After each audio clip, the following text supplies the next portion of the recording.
Chapter 108 नीति देवेश आमने सामने। अब आगे। नीति अपनी जगह पर खड़ी हो गई। उसे कुछ नहीं दिख रहा था कौन आने वाला है। सारे लोग गाड़ी को घेर कर खड़े हो गए थे। नीति अपनी एड़ी उठाकर देखने का बार बार प्रयास कर रही थी पर कुछ नहीं दिख रहा था। वो मुंह बांधकर अपनी सीट पर बैठ गई। ए चल बैठी क्यों है यहाँ पर? वहाँ पर डॉक्टर आ गए हैं, हम सबको बुलाए हैं वहाँ पर, नीति की फ्रेंड ने कहा। हाँ चलो, नीति ने कहा। खड़ी हो गई अपनी जगह पर। लाइन से सारे कॉलेज स्टूडेंट को खड़ा किया गया। टीचर ने डॉक्टर को बुलाया। आप सब इन्हें तो जानते ही होंगे, हेल्थ केयर हॉस्पिटल के heart specialist doctor mister Devesh, teacher ने कहा। सारे बच्चे तालियां बजाने लगे। नीति ने जब ये सुना तो अपना सर उठाकर देखा। सच में वहाँ पर देवेश खड़ा था। इतने दिन बाद उसे देख नीति की आंखों भर आई। वो अपने आंखों में आंसू छुपाने के लिए सर नीचे कर लिया। Hello student, good morning. आप सब मुझे जानते होंगे, मैं अभी आप सबको जानता हूँ, देवेश ने हंसते हुए कहा। नीति उसे हंसते देख अपने मन ही मन और जज्बात को अपने दिल में उतार लिया। अजीब तरह से सोचा था, जिंदगी के लिए जीना मरना था सिर्फ उसी के लिए। वो मुझे तनहा छोड़ गया तो यकीन आया कोई नहीं मरता किसी के लिए। नीति सर नीचे किए अपने आंसू को कंट्रोल की हुई थी, उसके कहीं आंसू बाहर न आ जाए। यहाँ देवेश भी लाइन में नीति को ही ढूंढ रहा था। उसे पता था नीति आएगी आज। जब उसे हॉस्पिटल में पता चला था कि नीति के कॉलेज से स्टूडेंट को राजस्थान लाया जा रहा है तो वो भी जल्द रेडी हो गया कैंप के लिए। इसी बहाने वो नीति को देख तो पाएगा, क्या पता उससे बात कर वो क्लियर करे सब कुछ, वो दोनों साथ हो जाए सब ठीक करने का सोचा। यही सोच वो जल्दी रेडी हो गया। वो पूरी लाइन में नीति को ढूंढ रहा था। वो बोल रहा था पर ध्यान पूरा नीति के ढूंढने को था। वो सब साइड से नीति को देख रहा था। वो पूरी कोशिश कर रहा था नीति को देखने की, पर नीति तो दिख ही नहीं रही थी। देखेगी भी कैसे? तो वो दो लड़कियों के बीच छुप सर झुकाकर खड़ी थी। सर कुछ प्रॉब्लम है? टीचर ने देवेश को इधर उधर देख कहा। नथिंग, देवेश ने कहा। सारे बच्चों की बात करने लगे। फिर सारे बच्चों को काम बांट गया, क्या क्या काम करना है, कैसे करना है। नीति को दोनों लड़कियों के बीच में खड़े सब सुन रही थी। टीचर की नज़र नीति पर गई। उन्होंने उससे बोला, नीति इधर आओ। इधर क्यों खड़ी हो? टीचर ने नीति को खड़े देख कहा। नीति टीचर के बुलाने पर कसकर आंखें बंद कर लिया। अब तो जान ही होगा। देवेश भी नीति का नाम सुनकर देखने लगा। नीति कहाँ से आती है? उसके दिल की धड़कन बढ़ सी गई थी। कितने दिन बाद वो देखने वाला था। उसकी नज़र अब व्याकुल हो गई थी। यस मैम, नीति ने सर झुकाकर निकलकर टीचर के पास चली गई। देवेश ने नीति को देखा। उसकी नज़रें बस नीति पर ठहर गई। उसका प्यार उसके सामने खड़ा है। मन तो कर रहा है जाकर गले लगा ले।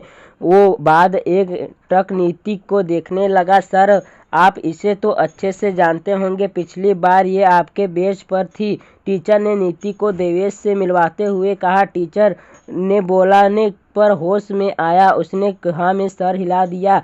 नीति तुम्हें सर के साथ ही लोगों को एक्समाइन करना है, टीचर ने कहा। देवेश तो जैसे ही यही चाहता था। नीति को तो शौक में हो गई। वो मना करते हुए बोली, मैम मैं डीआर नीरज के साथ काम कर सकती हूँ। देवेश ने ये सुना तो उसे बहुत गुस्सा आया। ये लड़की मेरे रहते किसी और के साथ काम करेगी, हिम्मत कैसे हुई इसकी? नीति तुम सर को अच्छे से जानती हो तो तुम नीरज सर को रहने दो। तुम सर को देख लो, उन्हें कोई और देख लेगा, टीचर ने कहा। नीति अब क्या करती? उसने हाँ कह दिया। देवेश नीति को देख रहा था। नीति को एहसास हो गया था देवेश उसे देख रहा है। वो सर नीचे झुकाए हुए टेबल की तरफ आ गई थी। देवेश ने नीति को जाता देख बस यही ख्याल आया, उससे मिलने की खुशी मत पूछो, उनके क्यों रूठ जाने का गम मत पूछो। काश कोई टाइम मशीन होती, हम पीछे जाके उन्हें मना लेते। बिखरने से पहले हम उनसे एक मुलाकात कर पाते, फिर कभी हम से यूं ही नाराज ना होने का वादा ले लेते। देवेश भी नीति के पीछे पीछे चला गया। देवेश अपनी चेयर में बैठकर नीति को देखने लगा। नीति वहीं टेबल पर पेपर से नाम लिखने लगी। आप लोग लाइन ऐसे आइए जिसमें हम लोग अच्छे से चेकअप कर सकें, नीति ने गांव के लोगों से कहा। देवेश ने उसकी आवाज़ सुन आंखें बंद करी। कितने ही दिनों बाद उसकी आवाज़ सुनने को मिली है। सारे गांव वाले लाइन में खड़े हो गए। लाइन बाएं लाइन आने लगे।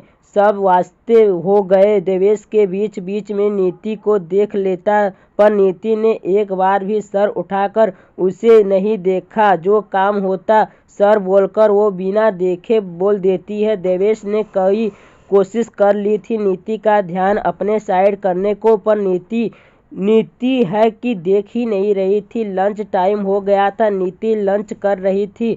नीति की फ्रेंड ने आकर पूछा, नहीं मुझे भूख नहीं लगा है, तुम लोग खाओ। नीति ने कहा। अपनी चेयर से उठ कर एक पेड़ को कैंप से थोड़ा दूर था, वो उस पेड़ के पास चली गई। देवेश ने भी इधर उधर देखा। सब अपने में लगे हुए थे, किसी का ध्यान किसी पर भी नहीं था। तो देवेश ये देखकर नीति के पीछे पीछे चला गया। दोनों थोड़ी दूर आ गए थे। नीति पेड़ के नीचे बैठ गई थी। अपने फ़ोन में गाना चालू कर कानों में हेड फ्री लगा ली और वहीं बैठकर सुनने लगी। आप लोग भी कमेंट करके बताओ आप लोगों को किसके गाने पसंद है। मुझे भी अरिजीत सिंह के पसंद है। देवेश भी दूसरे पेड़ से ठीक कर खड़ा हो गया। नीति को पता था वो उसे देख रहा है, पर वो अपनी आंखें बंद कर गाने सुनने में लगी हुई थी। देवेश को अब रहा ही नहीं गया। वो नीति से बात करने को आगे बढ़ा। उसने अपने कदम बढ़ाए ही थे कि बेल बज गई। देवेश अपनी जगह रुक गया। नीति ने अपने कानों से हेडफोन निकाला और उठकर कैंप के पास चली गई। देवेश बाद में बात करने का सोचकर उसके पीछे चला गया। फिर से काम शुरू हुआ। जैसे जैसे टाइम हो रहा था वैसे वैसे लोग बढ़ रहे थे।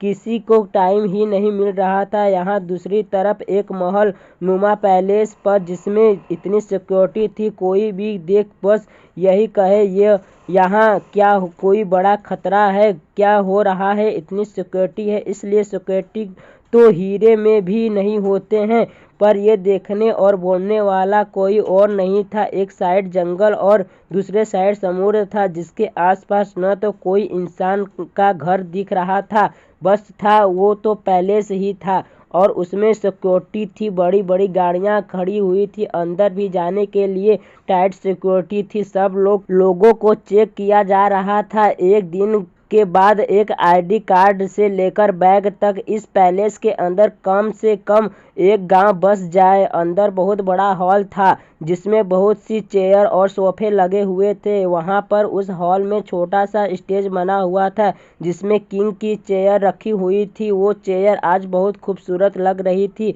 उसमें लगे 4 डायमंड चमक रहे थे, 2 वाइट 2 रेड, 2 जो कि हाथ में लगी हुई थी। एक रेड कलर की रूबी जो कि चेयर के सर के पास लगी हुई थी, जो बहुत तेजी से चमक रही थी। उसकी तेज इतनी थी कि कोई भी उसे देख मन ललचा दे। उस रूबी को हमेशा छुपा कर ही रखा जाता था, क्योंकि बहुत से लोगों को उसे चुराने की कोशिश की थी, जिसे काले पानी की सजा सुनाई दी थी या तो गायब ही कर दिया था। ये रूबी हमेशा ही अभय के पास रहती थी, जो कि वो अपने कॉलर में रहता था। ये कॉलर सिर्फ और सिर्फ किंग को पता था। चेयर के चारों पैरों पर सोने की परत लगा रखी थी, जो कि साइन कर रही थी। सबकी नज़रें बस चेयर पर थी। सारे माफिया आ चुके थे, बस इंतजार था किंग के आने का।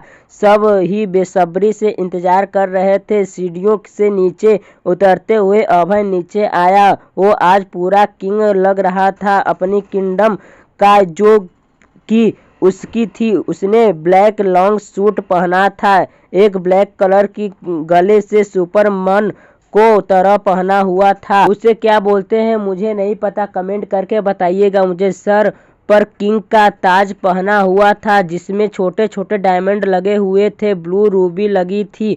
अभय को देख सब अपनी जगह खड़े हो गए। सबने अपना सर झुकाकर उसे रिस्पेक्ट दी। अभय भी सभी को देखकर सर झुका लिया, जाकर अपनी चेयर में बैठ गया। सबको हाथ दिखाकर बैठने का इशारा किया। सब अपनी जगह ले लेकर बैठ गए। एक माइक लेकर एक इंसान आया जिसने बोलना शुरू किया। आप सभी लोगों को पता है आज साल का वो दिन है जिसमें हम अपना किंग चुन सकते हैं। आप लोगों के अकॉर्डिंग आप लोगों का किंग कौन है, आप चूज करिए। लोगों की आवाज़ आने लगी, नहीं हमें किंग चेंज नहीं करना, हमें किंग चेंज नहीं करना। अभय के ने हाथ दिखा कर सबको चुप रहने का इशारा किया। ये हमारा कर्तव्य है कि हम सभी अपना किंग खुद चुन सकते हैं। आप लोगों को अगर किसी बात की दिक्कत है तो अपना मत दे सकते हैं।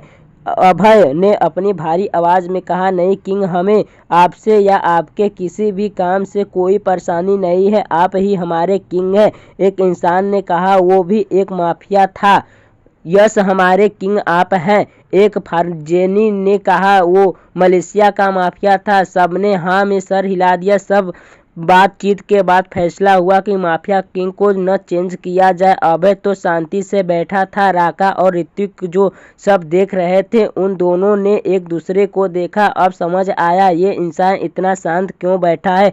ऋत्विक ने कहा। राका भी हाँ में सर हिला दिया। अभय ने अपने हाथों से कुछ इशारा किया जिसका इशारा समझ गया माइक वाले इंसान ने कहा, आप सब पार्टी एंजॉय करिए। सब अपने में बात करने लगे। कोई शराब में चूर हो रहा था तो कोई डांस कर रहा था। अभय वहीं बैठा बैठा अब बोर हो रहा था। वो सबको अपनी पैनी नज़र से देख रहा था। उसे एक कोने में बैठा एक इंसान देखा जो कि उसे ही घूर रहा था। अभय ने यह देख थोड़ी स्माइल की जिसका सीधा सीधा जवाब था, मैं जीत गया।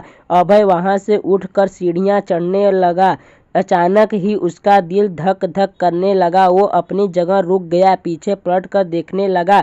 आगे सुनते रहिए मेरी स्टोरी। कमेंट करिए, लाइक करिए, चैनल को सब्सक्राइब करिए। चैप्टर 109 मेरी मर्जी। अब आगे उस इस्माइल का सीधा सीधा जवाब था कि मैं जीत गया। वो आदमी अपने हाथ मलता रह गया। वो गुस्से में अभय को देख रहा था। अभय के पास एक आदमी आ गया। अभय उससे बात करने लगा। वो आदमी जो अभी को देख रहा था वो अपनी जगह खड़ा हो गया। वो चलकर अभय के पास आने लगा। उससे पहले ही लाइट की लाप लाप होने लगी। बार बार बंद होने से सब एक दूसरे को देखने लगे। आवाज़ें आना स्टार्ट हो गई। किसी को समझ ही नहीं आ रहा था ये हो क्या रहा है। घुंघरू की आवाज़ें पूरे हॉल में समा रही थी। वो आवाज़ें इतनी तेज थी कि सबने अपने कान बंद कर लिए। लाइट ऑन हुई। सबकी नज़र गेट की तरफ चली गई जहां से लड़कियों डांस करते हुए आ रही थी। म्यूजिक स्टार्ट हुआ। सारी लड़कियां अपनी कमर मटकने लगी। उन्हें देखकर कोई भी कह दे कि ये प्रोफेशनल डांसर है। सारी लड़कियों ने अपने चेहरे पर जाली मास्क लगा रखा था। तो एक तो कम जिंदगानी, उससे भी कम जवानी। एक लड़की ने अपनी कमर हिलाते हुए गाते हुए कहा, एक तो कम जिंदगानी, उससे भी कम जवानी। दूसरी लड़की ने गाते हुए कहा। अपनी कमर मटकाते हुए पहली लड़की के पास आ गई। अभय को इन सब में कोई भी इंटरेस्ट नहीं हुआ था। वो अपनी जगह से उठ गया और सीढ़ियाँ चढ़ने लगा। वो 2 ही सीढ़ी चढ़ा था। उसे अपने दिल की धड़कन तेजी से चलते हुए सुनाई देने लगी। वो पलट कर पूरे हॉल में देखने लगा। उसे कोई नहीं दिखा। चारों साइड उसके आदमी खड़े हुए थे। ऋत्विक जो किनारे खड़ा था उसने अभय को देखा। इशारे में पूछा, क्या हुआ। अभय ने न में सर हिला दिया। वो फिर सीढ़ियाँ चढ़ने को बढ़ा पर उसकी नज़र सीढ़ियों के ऊपर एक लड़की खड़ी दिखी जो अपनी कमर मटकाते हुए गाना गा रही थी। जब तक जोश में जवानी, तीसरी लड़की ने गाते हुए कहा। अपनी कमर मटकाते हुए वो बड़ी कमाल की लग रही थी। जब तक खून में रवानी, लड़की ने गाते हुए कहा। वो एक सीढ़ियाँ उतरने लगी। वो उतरते हुए नीचे आई। अभय के बाजू से निकलकर नीचे अपने साथियों के साथ चली गई। जब तक होश में जवानी, जब तक खून में रवानी, मुझे होश में आने ना दो। प्यार दो दो, प्यार दो, प्यार लो। तीनों लड़कियों ने डांस करना शुरू कर दिया। अभय ने जब उस लड़कियों को अपने बाजू से निकलते देखा तो उसके दिल की धड़कन बढ़ गई। वो ऊपर न जाकर अपनी चेयर पर बैठ गया। तेरा प्यार मिला तो जग सारा मिला, मुझे किसी ने ना कोई अब शिकवा गिला। दूसरी लड़की ने एक आदमी की टाई पकड़ते हुए उसे खींचते हुए कहा, तेरा प्यार मिला तो जग सारा मिला, मुझे किसी ने ना कोई अब शिकवा गिला। पहली लड़की ने एक आदमी के बाजू में सोफे में बैठते हुए कहा, जिंदगी से तो फिर जो भी लम्हा मिला। तीसरी लड़की ने गाते हुए जिस आदमी को अभय घूर रहा था उसके पास आ गई, उसे घूरते हुए गाने लगी, जिंदगी से तो फिर जो भी लम्हा मिले उसे प्यार पे वार दो। पहली और दूसरी लड़कियों की भी तीसरी के पास आकर गई, उसी आदमी के बीच में लाकर घेर कर डांस करने लगी। वो आदमी भी एंजॉय करने लगा। अभय की ये सब देख आंखें छोटी हो ही जा रही थी। वो अपने दोनों हाथों की मुट्ठी बनाया हुआ था। प्यार दो प्यार लो, लड़की ने उसे आदमी के चेहरे पर हाथ फेरते हुए कहा। आदमी उस लड़की का हाथ पकड़ने वाला था, लड़की ने हाथ दूर कर डांस करने लगी। प्यार दो प्यार लो। दूसरी लड़की ने भी वही किया जो फिर उसका हाथ पकड़ने को हुआ। लड़की ने फिर हाथ अलग कर लिया।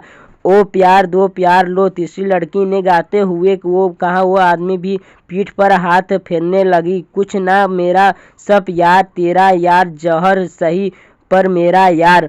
पहली बार और दूसरी लड़की ने घर घेर कर कहा, कुछ ना मेरा सब यार, तेरा जहर सही पर प्यार तेरा।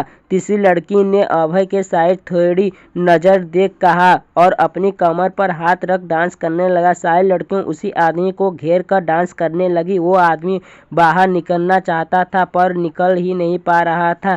तभी गोली चलने की आवाज आई। सब सन्नाटा छा गया, सब शांत हो गया। जो जहाँ था वही खड़ा हो गया, जो बैठे थे वही अपनी जगह पर खड़े हो गए। सारी लड़कियों भी गोली की आवाज़ से डर गई, वो दूर हो गई। तीनों लड़कियों जो उस आदमी को घेर खड़ी थी वो भी एक दूसरे से दूरी हो गई। आदमी सीधा जाकर जमीन पे गिर गया जिसे गोली लगी थी। एक लड़की ने हाथों में गन थी जो कि गोली उसने चलाई थी, क्योंकि यहाँ पर किसी भी माफिया के पास न तो कोई गन थी न ही कोई हथियार, क्योंकि यहाँ लाने की परमिशन नहीं थी। ये सब लड़कियों को उस आदमी को मारता देख सारे माफिया चिल्लाने लगे, अरे उनके साथी को मार दिया गया, ये कौन है लड़कियां।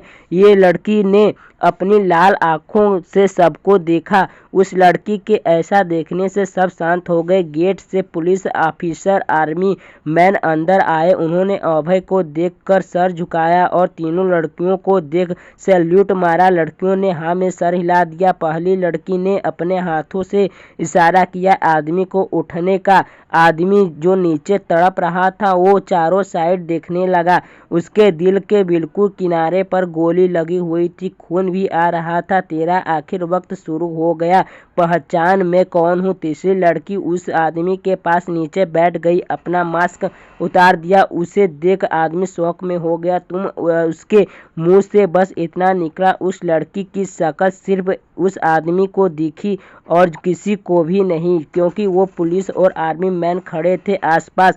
लड़की ने उसके माथे पर बंदूक रख गोली मार दी। वो आदमी वहीं मर गया, उठाकर ले जाओ इसे, लड़की ने अपना मास्क पहनते हुए कहा। पुलिस वाले उस आदमी की बॉडी को ले गए, आर्मी वाले भी चले गए।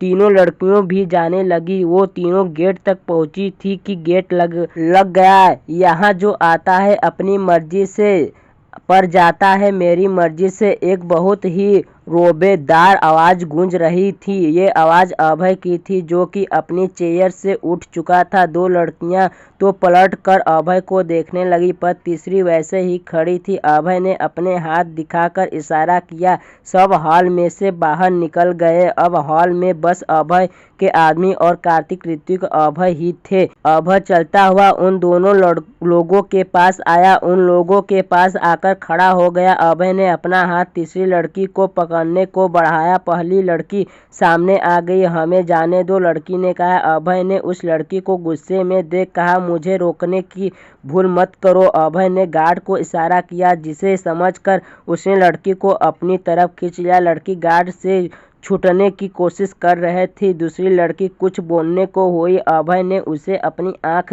दिखा दी। गुस्से में वो लड़की चुप हो गई। अभय उस लड़की के पास आने लगा। वो कंधे पर हाथ रखने की वाला था कि उससे पहले ही वहां धुआं आना स्टार्ट हो गया, जिससे सब खांसने लगे। पूरा धुआं हॉल में फैल गया, सब जगह काला काला दिखने लगा। 15 मिनट तक धुआं रहा।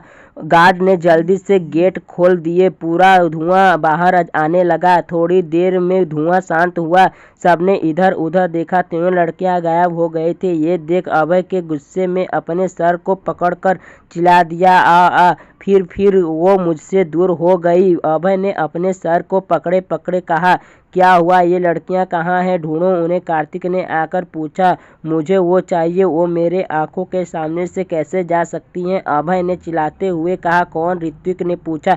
रूही यहीं थी। वो रूही ही थी, वो मेरे सामने थी। पर अभय ने कहा, रूही यहाँ कैसे होगी? ऋत्विक ने बोला, तू नहीं जानता, वो रूही ही थी, क्योंकि पिछली बार रूही और सिया ने काली को पकड़ा था और इस बार भी शायद वो दोनों काली को मारने आई थी। पर काली यहाँ नहीं था, उसने अपने वेश में अपने आदमियों को भेजा था। कार्तिक ने कहा, रूही है कौन जो वो ये सब करेगी? ऋत्विक ने कहा, रूही उर्फ रूहानिका सिंघानिया। कार्तिक उसके आगे कहता है। उससे पहले ही उसे अभय की घूरती नज़र से जा रही मिली। सॉरी, रूही उर्फ मैसेज रूहानिका। अभय आर्यन एक रॉ एजेंट है जो कि देश के लिए काम करती है और कालीन मिशन भी उसने भी पूरा किया था अपनी टीम के साथ। उसने राज ज्वाइनर तो फैमिली के लिए की थी, क्योंकि उसे सुमन से बदला लेना था। कार्तिक ने ऋत्विक से बताया। जिन्हें सुन ऋत्विक शौक में हो गया। उसे तो ये पता ही नहीं था कि उसकी बहन एक रॉय है। वो इधर आई थी, मतलब साफ है उसकी नज़र हम सब पर है। कार्तिक ने कहा, सर पीछे अभी अभी एक टापर उड़ा है, उसमें ही तो तीनों लड़कियां थी। एक गार्ड ने कहा। अभय पलटा, फिर जाकर अपनी किंग चेयर पर बैठ गया। कब तक रहती हो दूर? कब तक नहीं आती सामने? मैं भी देखता हूँ, अभय ने गुस्से में कहा। तुमने अभी तक सिर्फ मेरा प्यार देखा है, पर तुम जुनून देखोगी। अभय ने अपने चेहरे पर हाथ फेर कहा। वो उठा और बाहर चला गया। उसके पीछे कार्तिक और ऋत्विक भी पीछे चले गए। अभय अपनी गाड़ी में बैठ गया। यहाँ दूर तरफ कैफ में देवेश के बाद में बात करने की सोच कर छोड़ दिया था। शाम हो गई थी, सब सारे बच्चे घर जाने लगे थे। नीति ने भी सक्षम को कॉल कर दिया था, वो रास्ते में है, ये बोल उसने फ़ोन रख दिया। नीति इंतज़ार करने लगी। देवेश ने नीति को अकेला खड़ा देखा तो उसके पास आ गया। देवेश ने नीति को देखा, प्यार से कहा। नीति ने पलट कर देखा, देवेश को देखा तो फिर वैसे ही थोड़ी और किनारे जाकर खड़ी हो गई। नीति, मेरी बात सुनो, मेरी तरफ देखोगी भी तो नहीं? देवेश ने नीति को खुद से दूर जाते देखा तो कहा। नीति कुछ नहीं बोली। देवेश ने उसका हाथ पकड़ लिया। नीति उससे छुड़ाने की कोशिश करने लगी। नीति, मेरी बात सुनो, जो हुआ हम शर्मिंदा है उस चीज़ के लिए, और पापा उनकी हालात को समझो, और उन्हें हार्ट अटैक आया था जिससे वो कोमा में है। देवेश ने नीति का हाथ और कसकर पकड़ लिया। नीति अभी भी हाथ छुड़ाने की कोशिश कर रही थी। ये सुन कि दीपक जी कोमा में है, वो अपने हाथ को छुड़ाना बंद कर दिया। नीति, मैं जानता हूँ जाना अनजाने में बहुत बड़ी गलती हो गई है, पर इसका मतलब ये नहीं है कि इसकी माफ़ी नहीं है। मैं तुमसे बहुत प्यार करता हूँ, देवेश ने कहा। देवेश कुछ कहता उससे पहले एक मुक्का आकर लगा, जिसे सुन नीति ने पलट कर देखा, अपने मुंह पर हाथ रख लिया। आगे सुनते रहिए मेरी स्टोरी। कमेंट करिए, लाइक करिए, चैनल को सब्सक्राइब करिए।